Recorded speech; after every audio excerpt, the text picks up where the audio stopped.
Hello all, welcome back to another new video of learn with Bhavna. आज हम करने जा रहे हैं MSOE 004 का one of the most important question where we will talk about functional classification of cities. हाँ जी, तो इसकी मैंने पहले एक और वीडियो डाली जहाँ पे हमने 3 मेन क्लासिफिकेशन के बारे में बात की है। लेकिन अगर क्वेश्चन आता है तो आप दोनों को मिक्स करके भी लिख सकते हो, इस तरीके से भी लिख सकते हो, सिर्फ उस तरीके से भी लिख सकते हो जो मैंने पहले वीडियो डाली है। तो it is all up to you, जो भी आपको ईजी भी लगे, easy to learn, easy to understand, आप उस तरीके से अपना आंसर अटेम्प्ट कर सकते हैं question during your exam. Now talking about study of cities in urbanisation, तो वो एक सेंट्रल फोकस हो जाता है सोशोलॉजिकल इंक्वायरी का, राइट, जो कि डिकेड से चलता आ रहा है। जब हम बात करते हैं सिटीज़ की, तो वो एक कॉम्प्लेक्स सोशल और स्पाशियल एंटिटीज़ है जो कि सर्व करता है centre of economic, political and cultural activities, जहाँ पे सोशोलॉजिस्ट ने काफ़ी ज़्यादा अपना इंटरेस्ट दिखाया ताकि वो अंडरस्टैंड कर सके फंक्शंस और स्ट्रक्चर सिटीज़ के, एज वेल एज कैसे सिटीज़ शेप करते सोशल रिलेशन को और इन्फ्लुएंस करते एक इंडिविजुअल को और कलेक्टिव बिहेवियर को। ये भी सोशोलॉजिस्ट स्टडी करते हैं। तो एक जो की अप्रोच आ जाती है जब हम बात करते हैं सिटीज़ को एग्जामाइन करने की थ्रू फंक्शनल क्लासिफिकेशन, तो वहाँ पे आ जाता है जब हम कैटेगराइज करते हैं सिटीज़ को on the based of their economic, political and social roles जो कि विद इन ब्रॉडर सोसाइटी में वो वर्क करते हैं। जब हम बात करते हैं फंक्शनल क्लासिफिकेशन की, तो इस आंसर में हम देखेंगे कि सोशोलॉजिकल स्टैंड पॉइंट से हम कैसे वेरियस कैटेगरीज में उसको डिवाइड कर रहे हैं, और हर एक उस पॉइंट की मैं आपको एग्जांपल्स के साथ प्रोवाइड करूंगी ताकि आपको इजी टू अंडरस्टैंड होए। तो फर्स्ट आ जाती है हमारी इकोनॉमिक फंक्शनैलिटी।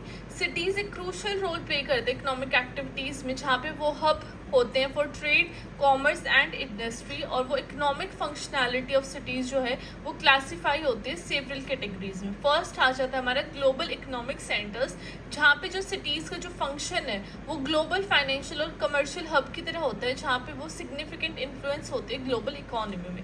एग्जाम्पल यहाँ पे आप ले सकते हो न्यूयॉर्क सिटी का, लंदन का और टोक्यो का, जहाँ पे ये जो सिटीज़ है हाईली डेवलप्ड फाइनेंशियल डिस्ट्रिक्ट है, जहाँ पे मल्टीनेशनल कॉर्पोरेशंस को अट्रैक्ट करते हैं ताकि वहाँ पे वो मेजर स्टॉक एक्सचेंजेस हो सके विद इन दैट कम्युनिटी या with in that city, right, जिससे कि जो उनका जो पूरा जीडीपी है ये कंट्री का वो डिपेंड रहता है, इसलिए बहुत इंपॉर्टेंट होती है सिटीज़।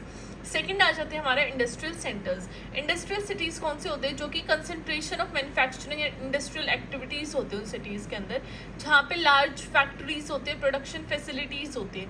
यहाँ पे मैंने एग्जांपल दिया है डिट्रॉइट का जो कि यूएस में है, Manchester again UK, and Guangzhou, I hope I'm pronouncing it right, which is in China.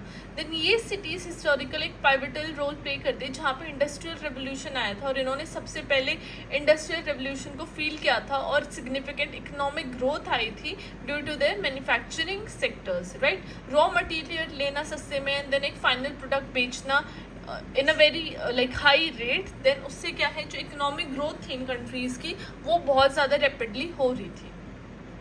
Third आ जाता है हमारा रीजनल इकोनॉमिक सेंटर्स।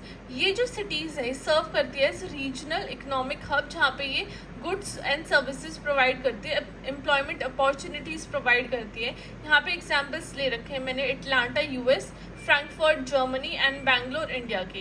ये जितने भी रीजनल इकोनॉमिक सेंटर्स हैं इनमें डाइवर्स रेंज ऑफ इंडस्ट्रीज आ जाते हैं जो कि बिजनेसेस को अट्रैक्ट करती है, वर्कर्स को अट्रैक्ट करती है from near by towns and rural areas, तो ताकि वो यहाँ पे आके काम कर सके, अर्न कर सके और उसकी इकोनॉमी में एक हिस्सा ले सके, पार्टिसिपेट कर सके। सेकेंड आ जाता है सिटीज़ का पॉलिटिकल फंक्शनैलिटी। सिटीज़ में पॉलिटिकल फंक्शंस भी बहुत ज़रूरी होते हैं, जो काफ़ी सारी सिटी सेंटर्स होते हैं गवर्नेंस के, एडमिनिस्ट्रेशन के और पॉलिटिकल पावर की। ये जितनी भी पॉलिटिकल फंक्शनैलिटी होती है सिटीज़ की डिफरेंट वेरियस वेज में कैटेगराइज की जाती हैं। फर्स्ट तो आ गए नेशनल कैपिटल्स, राइट। कोई भी एडमिनिस्ट्रेटिव सेंटर है किसी भी कंट्री का तो उसका एक हाउस और सेंट्रल गवर्नमेंट होते हैं जो कि नेशनल कैपिटल बोली जाते हैं। एग्जाम्पल वाशिंगटन डीसी यूएस में, लंदन यूके का और बीजिंग चाइना का। तो ये जितने भी नेशनल कैपिटल्स है ये सिग्निफिकेंट पॉलिटिकल और सिंबॉलिक सेंटर्स हैं जहाँ पे गवर्नमेंट इंस्टीट्यूशन को होस्ट करती है, डिप्लोमेटिक मिशंस यहाँ पे लिए जाते हैं, डिसीजन मेकिंग बॉडीज़ यहीं पे बसी होती है, राइट। इसलिए इनको क्या बोलते हैं हम? National capitals of any country. Second आ जाता है हमारा एडमिनिस्ट्रेटिव सेंटर। तो यहाँ पे क्या है, जितनी भी सिटीज़ एडमिनिस्ट्रेटिव हब की तरह कोई भी रोल प्ले करती है एट सब नेशनल लेवल, जैसे कि स्टेट, प्रोविंस या रीजनल कैपिटल्स, जहाँ पे भी एल्बनी यूएस हो गया, ब्राज़ील का ब्राज़ीलिया हो गया और ऑस्ट्रेलिया का कैनबरा हो गया। यहाँ पे जितने भी एडमिनिस्ट्रेटिव सेंटर्स हैं ये रिस्पॉन्सिबल होते हैं लोकल गवर्नेंस के लिए, पब्लिक सर्विसेज और पॉलिसी इम्प्लीमेंटेशन के लिए उस रिस्पेक्टिव रीजन के। ओके, थर्ड आ जाता है हमारा पॉलिटिकल सेंटर। जितने भी पॉलिटिकल सेंटर सिटीज़ हैं जो एक हाई कंसंट्रेशन पॉलिटिकल एक्टिविटीज़ होती है वहाँ पे, तो वहाँ पे चाहे तो वो होस्टिंग नेशनल और इंटरनेशनल कॉन्फ्रेंसेस हो गया, पॉलिटिकल रैलीज हो गया, एक्टिविज्म हो गया। यहाँ पे एग्जांपल हो गया स्विट्ज़रलैंड का जेनेवा, वाशिंगटन डीसी यूएस में और नैरोबी केन्या में। तो ये जितने भी केन्या का नैरोबी है, ये जितनी भी सिटीज़ हैं ये इंटरनेशनल ऑर्गेनाइजेशन का हाउस है। यहाँ पे एनजीओज है, एडवोकेसी ग्रुप्स है जो कि पॉलिटिकल एजेंडा शेप करती है और ग्लोबल कोऑपरेशन लेके आती है within these communities. Third आ जाता है हमारा सोशल और कल्चरल फंक्शनैलिटी। अब सिटीज़ का ये बहुत असेंशियल पार्ट है, सोशल और कल्चरल इंटरेक्शंस, जहाँ पे ये सेंटर होता है एजुकेशन, आर्ट और कल्चरल डाइवर्सिटी का, जिससे कि सोशल और कल्चरल फंक्शनैलिटी आती है सिटीज़ की। तो फर्स्ट आ जाता है हमारा एजुकेशनल सेंटर, राइट। जितने भी ये सिटीज़ हैं ये अपने प्रेस्टिजियस एजुकेशनल इंस्टीट्यूशन के लिए जाने जाते हैं, जहाँ पे स्टूडेंट्स को अट्रैक्ट करते हैं अराउंड द वर्ल्ड ताकि वो यहाँ पे आके पढ़ें। जैसे यूके का कैम्ब्रिज हो गया, यूएस का बॉस्टन हो गया, फ्रांस का पेरिस हो गया। यहाँ पे इतने रिनाउंड एजुकेशनल सेंटर्स हैं, यूनिवर्सिटीज़ है, रिसर्च फैसिलिटीज़ है, इंटेलेक्चुअल कम्युनिटीज़ हैं, ताकि वो नॉलेज फॉस्टर कर सके और प्रोडक्शन ऑफ इनोवेशन हो सके यहाँ पे, राइट। तो ये बहुत ज़्यादा एक अट्रैक्शन हब होते हैं फॉर स्टूडेंट्स, ताकि वो यहाँ पे आए, स्टडी करें, नॉलेज में अपनी कुछ गेन करें, एंड देन यहीं पे प्रोडक्शन ऑफ नॉलेज और इनोवेशन भी होती है।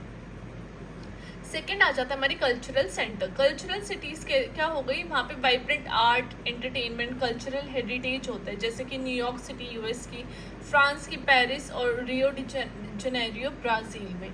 ये जितनी भी सिटीज़ हैं यहाँ पे आर्टिस्टिक कम्युनिटीज़ बहुत ज़्यादा होती है, म्यूजियम होते हैं, थिएटर्स होते हैं, फेस्टिवल्स होते हैं जो कि कंट्रीब्यूट करते हैं cultural expression, creativity and tourism के लिए। थर्ड आ जाता है हमारे इमिग्रेशन सेंटर्स। इमिग्रेशन सिटीज़ कौन सी होती है, जहाँ पे डाइवर्स पॉपुलेशन रहती है जो कि सर्व करते हैं destination for migrants from different parts of the world. For example जब हम बात करते हैं कनाडा का टोरंटो, ऑस्ट्रेलिया का मेलबर्न और यूएई का दुबई, तो यहाँ पे जो इमिग्रेशन सेंटर्स है वो ऐसी अपॉर्चुनिटीज़ प्रोवाइड करते हैं लोगों को जहाँ पे कल्चरल एक्सचेंज हो सके, इंटरकल्चरल इंटरेक्शन हो सके और मल्टी कल्चरल आइडेंटिटीज़ फॉर्म होती हैं। यहाँ पे मतलब कि क्या कह सकते हैं कि टूरिस्ट के लिए सेंटर ऑफ अट्रैक्शन होती है, तो यहाँ पे ज़्यादातर टूरिस्ट आते हैं, तो वो होते हैं हमारे इमिग्रेशन सेंटर्स। आई होप आप लोगों को ये सारे 3 पॉइंट्स ईजी हुए अंडरस्टैंड करने में। At the end I have just concluded the whole answer, जो कि बहुत इंपॉर्टेंट है। जब हम बात करते हैं फंक्शनल क्लासिफिकेशन ऑफ सिटीज़ की, तो वहाँ पे आ जाता है कि कैसे इकोनॉमिक फंक्शनैलिटी होती है सिटीज़ की, जहाँ पे ग्लोबल इकोनॉमिक सेंटर्स होते हैं, इंडस्ट्रियल हब्स होते हैं, रीजनल इकोनॉमिक सेंटर्स होते हैं। सेकेंड पॉइंट हमने बात की पॉलिटिकल फंक्शनैलिटी, जहाँ पे नेशनल कैपिटल्स के बारे में बात की, administrative centres and political hubs.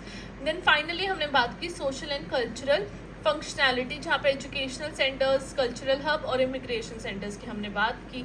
यहाँ पे क्या है इंपॉर्टेंट टू नोट क्या कि बहुत सारी सिटीज़ मल्टीपल फंक्शनल रोल भी निभाते हैं, जहाँ पे ये फंक्शंस क्या है इवॉल्व होते हैं ओवर टाइम। तो जितने भी सोशोलॉजिकल पर्सपेक्टिव हमने बात की, ये हेल्प करता हमें ताकि हम जितनी भी सिटीज़ और वेरियस एस्पेक्ट हैं ह्यूमन लाइफ के बारे में उसको समझ सकें, अंडरस्टैंड कर सकें, और जितनी भी डायनामिक्स एंड कॉम्प्लेक्सिटीज़ हैं अर्बनाइजेशन के, अर्बन वर्ल्ड की, तो उसको हम अंडरस्टैंड कर सकें in the modern world. So this was our second attempt on understanding functional classification of cities. I hope आप लोगों को ये क्वेश्चन समझ में आया। लैंग्वेज इज़ वेरी इजी, आप 2 बार भी गो थ्रू करोगे, you will remember it for like forever नहीं तो क्वेश्चन के लाइक एग्जाम के टाइम तक तो आपको डेफिनेटली ये सारे पॉइंट्स याद रहेंगे। Just stay calm, stay positive, study well, study hard and keep supporting, keep loving. Please like, share and subscribe to my channel. I will meet you next time. Bye bye. Take care.